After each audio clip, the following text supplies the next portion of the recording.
এই স্টেশনে দাঁড়িয়ে একটা অদ্ভুত বিষয় লক্ষ্য করলাম। ট্রেন আসে, কিন্তু একটা ট্রেনও থামে না। এক সময় উত্তরবঙ্গের গুরুত্বপূর্ণ এই স্টেশনে প্রায় সব ট্রেনই থামতো, যাত্রীদের কোলাহলে মুখর থাকতো পুরো এলাকা। কিন্তু আজ শুধু হুইসেল বাজিয়ে ট্রেন চলে যায়। কিভাবে এমন হলো, চলুন খুঁজে দেখি জামালগঞ্জ রেলওয়ে স্টেশনের নীরব গল্প।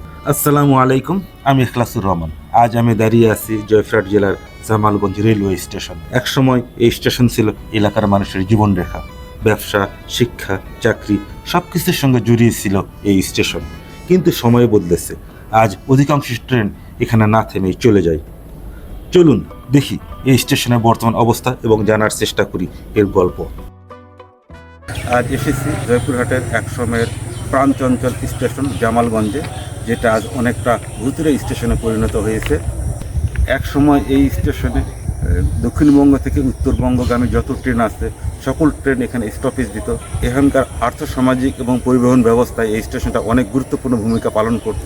সময়ের পরিবর্তনে এই স্টেশনের গুরুত্ব কমে গিয়েছে, কিন্তু এলাকার লোকজনের দাবি এই স্টেশনকে আবার যদি সচল করা হয়, এলাকার লোকজনের আর্থসামাজিক পরিবহন ব্যবস্থায় অনেক স্বাচ্ছন্দ্যে ফিরে আসবে। এই স্টেশন একসময় অনেক ব্যস্ত ছিল। এখানে ট্রেনের ক্রসিং হতো, অনেক ট্রেন দাঁড়াতো।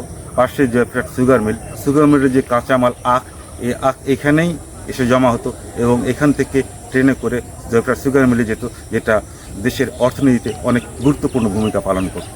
এখন আপনারা দেখতেছেন আমার ডান পাশে এবং বাম পাশে কোনো লুপ লাইন নাই। লুপ লাইন যেগুলো আছে সেগুলো প্রায় পরিত্যক্ত এবং এখানে শুধুমাত্র দুইটা ট্রেন দাঁড়ায়, যে ট্রেনটা মাঝের লাইনে থাকে এবং যাত্রীরা অনেক কষ্ট করে ট্রেনে ওঠে এবং ঝড় বৃষ্টি উপেক্ষা করে তাদেরকে সেভাবেই ওঠা আসা করতে হয়। এবং স্টেশনটা অনেকটা পরিত্যক্তই বলা যায়, কিছুটা ভুতুরেও বলা যায়। রাতের বেলা এখানে প্রায় অন্ধকার থাকে এবং এলাকার লোকজন এবং স্টেশনের লোকজনের দাবি এই স্টেশনটা যেন পরিচর্যা করে ডেভেলপ করে এই স্টেশন সংস্কারের মাধ্যমে যেন এই স্টেশনটাকে আবারও পূর্বের অবস্থায় ফিরিয়ে নিয়ে যাওয়া যায়। জয়পুরহাট শহর থেকে প্রায় 10 কিলোমিটার দক্ষিণে জামালগঞ্জ রেলওয়ে স্টেশন। এক সময় এই স্টেশন ছিল আশেপাশের হাজারো মানুষের যাতায়াতের অন্যতম ভরসা। সকালে ট্রেন ধরতে আসা মানুষের ভিড়, চায়ের দোকানে আড্ডা, টিকিট কাউন্টারের ব্যস্ততা, সব মিলিয়ে প্রাণবন্ত ছিল পুরো এলাকা। আজ সেই ব্যস্ততার বেশিরভাগই স্মৃতি হয়ে গেছে। একটা সময় ছিল যখন এই প্ল্যাটফর্মে দাঁড়িয়ে থাকা মানেই ছিল কারো জন্য অপেক্ষা। কেউ বাবার ফেরার অপেক্ষায় থাকতো, কেউ প্রথম চাকরির উদ্দেশ্যে বাড়ি ছেড়ে যেত, আবার কেউ প্রিয়জনকে বিদায় দিয়ে অনেকক্ষণ পর্যন্ত ট্রেনের দিকে তাকিয়ে থাকতো। এই স্টেশন শুধু একটা স্থাপনা ছিল না, এটি ছিল হাজারো মানুষের স্মৃতি আর আবেগের অংশ। সময়ের সঙ্গে বদলে গেছে অনেক কিছু। কমেছে যাত্রা বিরতি, কমেছে মানুষের আনাগোনা। যে লুপ লাইনে এক সময় ট্রেন ক্রসিং হতো, মালগাড়ি দাঁড়িয়ে থাকতো, আজ সেখানে জন্মেছে ঘাস আর ঝোপঝাড়। দেখে মনে হয় বহুদিন ধরে এখানে সময় থেমে আছে।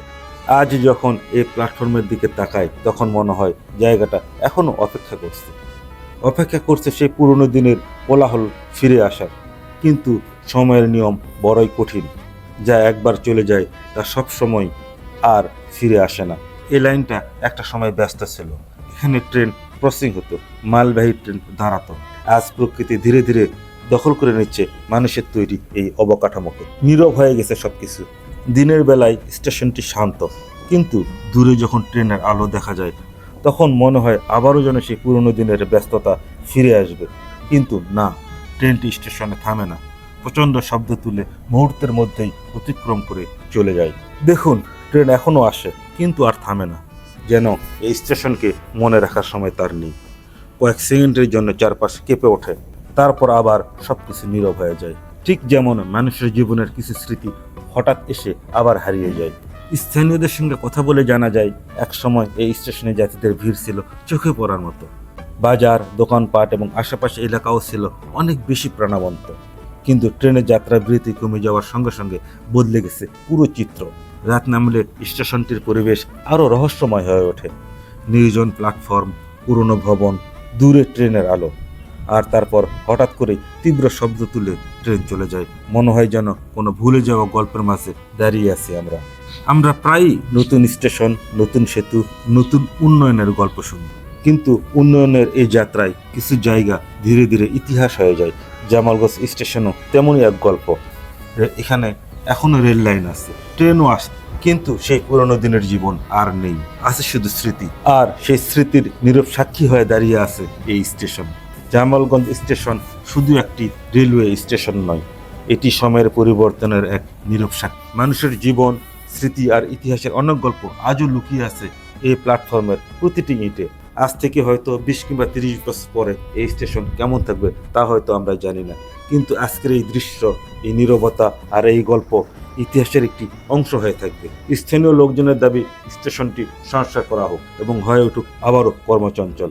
চলুন একজন স্থানীয় লোকের সাথে কথা বলি। কালের বিবর্তনে ধীরে ধীরে এই স্টেশনটা মলিন হয়। মূলত হয়তো বা ওই যে এই পাশে কাছেই জয়পুরহাট ডিস্ট্রিক্ট, এই পাশে উপজেলা, এই জামালগঞ্জ রেল স্টেশনের দুই পাশে দুইটা জেলা এবং উপজেলা স্টেশন থাকার জন্য হয়তো এর গুরুত্বটা কমে যায়।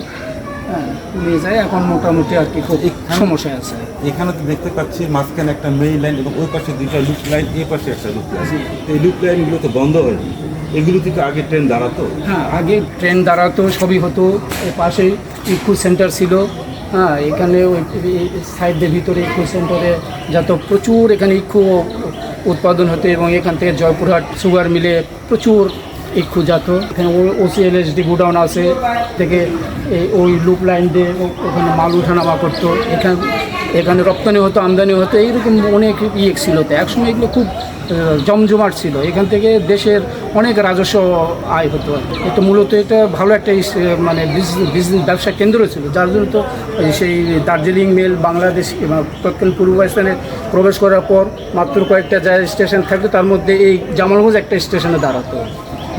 এখানে এই জামালগঞ্জ বাজারে টেলিফোন এক্সচেঞ্জ ছিল, ওই ব্যবসায়ীরা আসে থাকবে টাকবে, রেস্ট হাউসের মতো ছিল আর কি, যা ব্যবস্থাও ছিল।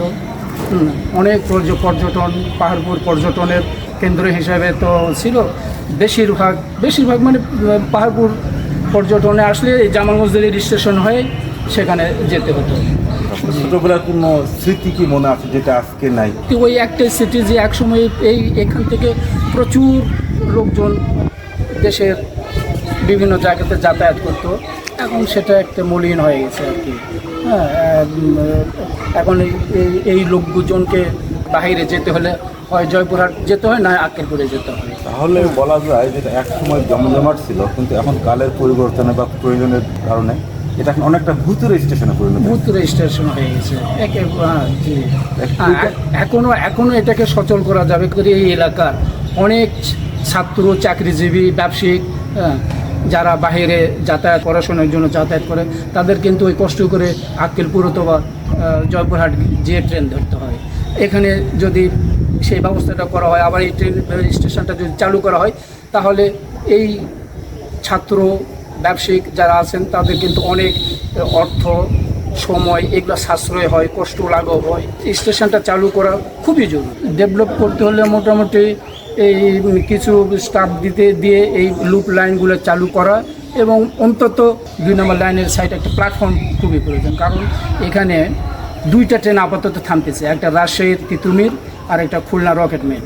তো এই ট্রেন দুটাতে যাত্রীগণ উঠানামার জন্য খুবই সমস্যা হয় এবং অনেক সময় তারা পড়ে গিয়ে খুব ইনজুর হয়। এই জন্য একটা প্ল্যাটফর্ম খুব দরকার। উঠানামা খুবই সমস্যা হয় এবং অনেক বয়স্ক মানুষের তো খুবই সমস্যা হয়। অনেক সময় চেয়ার নিয়ে আসে অথবা অন্য কেউ হেল্প করে ঠেলে তুলে দেওয়া হয়। আরেকটা প্রশ্ন আপনার কাছে, এই যে স্টেশন আগে জমজমাট ছিল, এখন অনেকটাই নিভৃত বা যেটা বললাম আর কি, যে অনেকটাই ভূতুরে। এই কারণে কি এখানকার জনগণের বা এলাকার লোকজনের কোনো কার্যক্রমে কোনো ব্যাঘাত ঘটেছে কিনা বা কার্যক্রমে ছন্দপতন? হ্যাঁ, অবশ্যই এটার জন্য তো ছন্দপতন ঘটতেছে, ব্যাঘাত ঘটতেছে। যে আমাদেরকে মনে করেন যে কোথাও যেতে হলে দূরে চলে যেতে হচ্ছে। এখানে ফাঁকা থাকার জন্য অনেক সময় দেখা যায় ছেলেপেলেরা আসে বেকার সময় কাটাচ্ছে। নতুন প্রজন্ম যারা আসছে তাদের জন্য এই স্টেশন প্রসঙ্গে বার্তাটা আপনি তাদের জন্য কেমন স্টেশন দেখে যাবেন? আমি তাদের জন্য অবশ্যই একটা সচল এবং সুন্দর স্টেশন, সুন্দর পরিবেশ দেখে যেতে চাই। মূলত স্টেশনটা যদি সচল হয়, এখানে যদি স্টাফ দেওয়া হয়, প্রচুর লোকের আবার সমাগম হবে। যারা এই যে জয়পুরহাট, আক্কেলপুর যায়, কষ্ট করে ট্রেন ধরে চলাচল করে, তারা অবশ্যই এখান থেকে চলাচল করবে এবং এখানকার পরিবেশ পরিস্থিতি অনেক উন্নত হবে। সরকারের এখান থেকে অনেক রাজস্ব আয় আসবে বলে আমি মনে করি। আপনাদের এলাকাতেও এমন যদি হারিয়ে যাওয়া ইতিহাস বা নীরব গল্প লুকিয়ে থাকে তাহলে কমেন্টে জানান। আমরা আছি আপনাদের সাথে। আপনারা দেখছেন পথের পাণ্ডুলিপি। আবার দেখা হবে নতুন কোনো গল্প নিয়ে।